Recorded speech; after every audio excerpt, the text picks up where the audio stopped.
কুয়াশা ভেজা স্নিগ্ধ সকাল আপনাকে একটি সুন্দর দিন উপহার দিতে পারে। তাই তো কবি বলেছেন, শীত মানে আলতো রোদে চাদর মুড়ি দেওয়া, শীত মানে পুষ্পবন্য পাতা ঝরার বেলা, শীত মানে অলসতা রাত্রি নামে তাড়াতাড়ি, শীত মানে ঘুম কাতুরের সকালে উঠতে দেরি। জীবনটা আসলে তখনই সুন্দর ছিল যখন বুঝতাম না জীবনের মানে কি। জীবনটা আসলে তখনই সুন্দর ছিল যখন 1 টাকায় 4টি চকলেট পেতাম। না ছিল টেনশন, না ছিল পরিবার ও কেরিয়ার নিয়ে কোনো চিন্তা ভাবনা। কতই না রঙিন ছিল আমাদের জীবনটা। সত্যি বলতে প্রকৃতি সৌন্দর্য বিলাতে তার তাড়াহুড়ো করে না, তবুও তার সব কিছু সম্পন্ন হয়ে যায় আপন নিয়মে। আপনি যদি সত্যিকার অর্থেই প্রকৃতিপ্রেমী হয়ে থাকেন, সেটা আপনাকে মেনে নিতেই হবে। আর প্রকৃতির সৌন্দর্যটা আপনাকে অবশ্যই উপভোগ করতে হবে মনের চোখ দিয়ে, দেখতে হবে আর উপলব্ধি করতে হবে। এই তো সেদিন গিয়েছিলাম সেই পুরনো স্মৃতিচারণ করতে। ছোটবেলায় ঘুম থেকে উঠে মক্তবে যেতাম, এবার বাসায় ফিরতাম, স্কুলে যেতাম। কখন স্কুল থেকে বাসায় ফিরবো সেই টেনশনেই থাকতাম। বাসায় এসে ব্যাগটা রেখে খাওয়া দাওয়া করেই সে খেলতে দৌড় দিতাম মাঠে, সন্ধ্যা নাগাদ খেলতাম। সেই সব স্মৃতিগুলো এখনও মনে পড়ে। ছোটোবেলার সেই স্মৃতিগুলোর মনের মণিকোঠায় এখনও খুবই প্রাণবন্ত।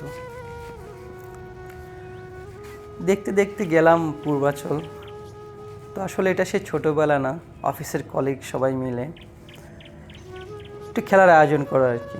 তো সামনে যেহেতু অফিস থেকে একটা খেলার প্রিমিয়াম লিগ করা হয়েছে, তো আমরা জাস্ট প্র্যাকটিস করার জন্যই সবাই গেলাম। ওইভাবেই চিন্তাভাবনা করি সব কিছু কেনাকাটা করা। মাঠটা আমরা কিছু সময়ের জন্য ভাড়া নিয়েছিলাম, খুবই সুন্দর ছিল। আমি পিচ খুব ফলো করি। দেখছিলাম সকালে শিশির বিন্দুগুলো যখন পিচে দেখলাম, খুবই সুন্দর লাগছিল। আশেপাশের জায়গাটাও খুবই মনোমুগ্ধকর ছিল। ইনফিল্ড, আউটফিল্ড, পিচ সব কিছুই আমার কাছে ভালো লেগেছে। যারা গিয়েছিল সবাই মোটামুটি খুব এক্সাইটেড ছিল, খেলা পারুক বা না পারুক সবার মধ্যে একটা এক্সাইটমেন্ট কাজ করছিল। আর আমি তো রাতে ঘুমিয়ে আসেনি। ব্যাট, প্যাড সব কিছু গুছিয়ে খুব ভোর ভোর রওনা হয়েছি আমরা। আপনারা দেখতেই পাচ্ছিলেন, খুবই ভোরে যখন রওনা দিই তখন মাত্র সূর্য এখনও ওঠেনি। 6টা মানে এখন খুবই সকাল। এরপর আমি আশেপাশের যে লেকটা ছিল ওটা দেখছিলাম, খুবই সুন্দর লাগছিল। নতুন কিছু রাস্তা তৈরি হচ্ছিল 300 ফিটের মাঠের পাশে। প্লেয়াররা যারা গিয়েছে সবাই মোটামুটি এখন ফ্রি অ্যাক্সেস করার জন্য বেরোয় পড়ছে। কেউ তো বল নিয়ে দৌড় মারছে বল করার জন্য, কেউ ব্যাট করার জন্য পাগল হয়ে গেছে। সেই মনে হলো যে ছোটোবেলায় ফিরে গেছি, কার আগে কে বল করবে, কার আগে কে ব্যাট করবে। আমি এবারে শ্যুট করছিলাম, এরই মধ্যে বলটা আনফর্চুনেটলি আমার হাতে আসে। বাট আমি খুব এনজয় করছিলাম, আমার সব কিছু খুব মেমোরাইজ মানে ব্যাক করছিল, খুব ভালো লাগছিল আমার কাছে। তো আমাদের যে প্র্যাকটিস করাচ্ছিল, আমাদের যে ক্যাপ্টেন সাহেব, উনি খুব রাগান্বিত। সবাই খুব প্র্যাকটিস করছিল, আমি জাস্ট ভিডিও করছিলাম। বাট আমার ভালো লাগছিল। এরপর আমিও কিছু সময় প্র্যাকটিস করি, চারপাশটা উপভোগ করি আমি পাশাপাশি। প্রায় 1.5-2 ঘন্টা আমরা প্র্যাকটিস করার পরে খুব ফান টান করলাম। সাথে করে আমরা আবার ব্রেকফাস্টও নিয়ে গিয়েছিলাম, কলা, রুটি, পানি।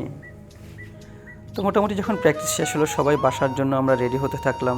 একটা টং দোকানে বসে আমরা আমাদের ব্রেকফাস্ট করে নিলাম, এনজয় করছিলাম। কেউ তো 2-3টা কলা খেয়ে ফেলছিল, কেউ 2টা রুটি খেয়ে ফেলছিল।